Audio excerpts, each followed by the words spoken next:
పవన్ కళ్యాణ్ ఒక హీరోగా ఇష్టమా? పొలిటీషియన్ గా ఇష్టమా? హీరోగానే ఇష్టం బ్రదర్. పొలిటీషియన్ గా అంటే నాకు అంత అనిపించదు. ఎవరు ఫ్యాన్ మీరు? నేను జగన్ ఫ్యాన్ అన్న పక్క. జగన్ ఫ్యాన్.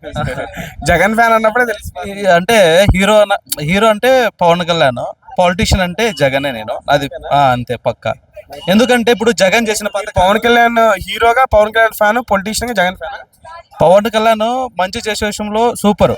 ఇప్పుడు మంచి విషయాల్లో అంటే హెల్ప్ చేయడంలో 100% చాలా వరకు చేస్తాడు, కానీ అందరికి న్యాయం చేయలేకపోతున్నాడు కదా. చాలా వరకు న్యాయం చేయలేకపోతున్నాడు కదా. జగన్ గారు అందరికి న్యాయం చేశారా? మాక్సిమం 100% అందరికి అందినాయి పథకాలు. నువ్వు ఎవరికి అడిగినా కూడా ఏపీ సైడ్ 100కి 1000% చెప్తారు. 100కి 1000% అందరు పేద ప్రజలు ఎవరు ఉన్నారో వాళ్ళందరికి పథకాలు అయితే అందినాయి. పథకాలు అందినా సరే ఎందుకు అంత దారుణంగా ఓడిపోయారనే రీజన్ అంటే చాలా ఉన్నాయి. కొంతమంది ఏదేదో అంటారు, ఈఎంఐ ద్వారా ఏదో గెలిచారంటారు, కానీ అది ఎంతవరకు వాస్తవమో తెలియదు. కానీ 100కి 1000% అయితే అటు ఇటు గోల్మాల్ జరిగింది సరే ఎలక్షన్లో మాత్రం. అది మాత్రం 100కి 1000% చెప్పొచ్చు, దాంట్లో ఎటువంటి డౌట్స్ లేదు. అదైతే షూర్ అని నేను నమ్ముతా. అసెంబ్లీకి ఎందుకు రావట్లేదు జగన్ గారు? ఇప్పటికే 2 సార్లు అసెంబ్లీ సెషన్స్ జరిగినట్టున్నాయి కదా. ఇప్పుడు ప్రజలు ఇవాళ ప్రజలు ఇచ్చింటే వచ్చేవాళ్ళు, ప్రజలు మమ్మల్ని అంగీకరించలేదు, అందుకే రావడం లేదని అంటున్నాడు కదా. సరే, మేము ఆహ్వానిస్తున్నాము, జగన్ గారు రావచ్చు అసెంబ్లీకి అని చెప్పేసి కూటమి నాయకులు అందరూ చెప్తున్నారు కదా. అయినా సరే జగన్ గారు ఎందుకు రావట్లేదు అంటారు? అంటే ఆయన ప్రజలు వద్దనుకున్నారు, ఇప్పుడు వెళ్ళి మాట్లాడడం కరెక్ట్ కాదనిపించింది. ఇప్పుడు ఇంకోటి ఏంటంటే, ఇప్పుడు ఈ మధ్యలో ఎలక్షన్ ప్రజలు వద్దని అంటున్నారా జగన్ గారిని? ప్రజలు వద్దని చెప్పడం లేదు. ప్రజలు అంటే ఇప్పుడు ఎలక్షన్ జరిగిన సందర్భాల్లో ఆయన తక్కువ సీట్లు వచ్చాయి కాబట్టి సో మాట్లాడకూడదు కొన్ని రోజులని కామ్గా ఉండడు అనుకుంటున్నాను నేనైతే. అలా అసెంబ్లీకి వస్తాడా రాడా? అది ఎలక్షన్స్ వరకు ఇలాగే ఉంటుందా? ఎలా ఉంటుంది అసలు? కానీ వన్ ఆఫ్ ద డే వస్తాడు కంపల్సరీ, ఒక రోజుకి 100% వస్తాడు. ఎందుకంటే నెక్స్ట్ ఎలక్షన్లో ఎట్లయినా పోటీ చేయాలి కాబట్టి ప్రజల సమస్యల గురించి అడగడానికి 100కి 1000% వచ్చి మాట్లాడతాడు. ఇది మాత్రం షూర్.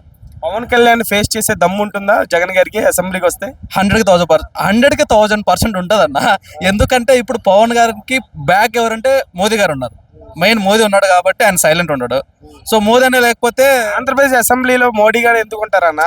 ఉండేది అసెంబ్లీ కాదు సార్, అసెంబ్లీ నేను మాట్లాడేది అసెంబ్లీ గురించి.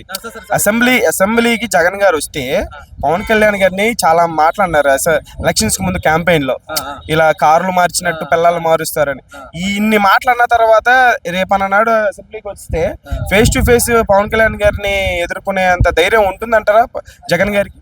ఉంది, ఆ నాయకుడికి అయితే ఉంది. ఎందుకు చెప్పనా, ఆయన దమ్మున్నాడు కాబట్టి 100కి ఈయనకి ఎంత దమ్ము ఉందో పవన్ కళ్యాణ్ ఫ్రాన్స్ పరంగా, అట్లా ఏపీలో కూడా జగన్ అంతే దమ్ము ఉంది, ఫాలోయింగ్ ఉంది. సో దానికైతే ఆయన అయితే భయపడాడు అన్న. అది దేనికి భయపడాడు, కానీ ఎందుకు కొన్ని విషయాల్లో ఉన్నాడు అనేది అది అర్థం కావడం నాకు కూడా అర్థం కావడం లేదు. సైలెంట్గా ఉన్నాడు, అసలు దేనికి సైలెంట్ ఉన్నాడు నాకు కూడా అర్థం కాలేదు. నేను ఎవ్రీడే చూస్తున్నా ఈయన ఎందుకు స్పందించడం లేదనేది. ప్రతిదానికి స్పందిస్తాడు కానీ ఎందుకు స్పందించడం లేదని నేను ఆలోచిస్తున్నా. ఇప్పుడు స్పందించడం లేదు యాక్చువల్గా ప్రతిదాన్ని, ఎందుకనేది నాకు కూడా అది క్వశ్చన్ మార్క్. మీలాంటి అభిమానులకు కూడా క్వశ్చన్ మార్క్ మిగిలిపోయింది, అది క్వశ్చన్ మార్క్ మిగిలింది. అది అర్థం కావడంలా. ఎందుకు ఇంతకు ముందు జగన్ ప్రతిదాన్ని స్పందించేవాడు, ఇప్పుడు స్పందించలేకపోతాడు అనేది ఒక చిన్న క్వశ్చన్ మార్క్. 40% ఓట్ షేర్ ఇచ్చిన ప్రజల కోసమైనా సరే అసెంబ్లీకి రావాలని కోరుకుంటున్నారా? కానీ వన్ ఆఫ్ ద డే వస్తాడు అన్న పక్క, షూర్, నమ్మకం ఉంది అదైతే నాకు. అదైతే ఉంది గట్టిగా. ఇప్పటి వరకు అసెంబ్లీకి రావట్లేదు అనేటువంటి బాధ అయితే ఉందా? కొంచెం బాధ అయితే ఉంది, కానీ వస్తాడు one of the day last, అదైతే షూర్. Thank you.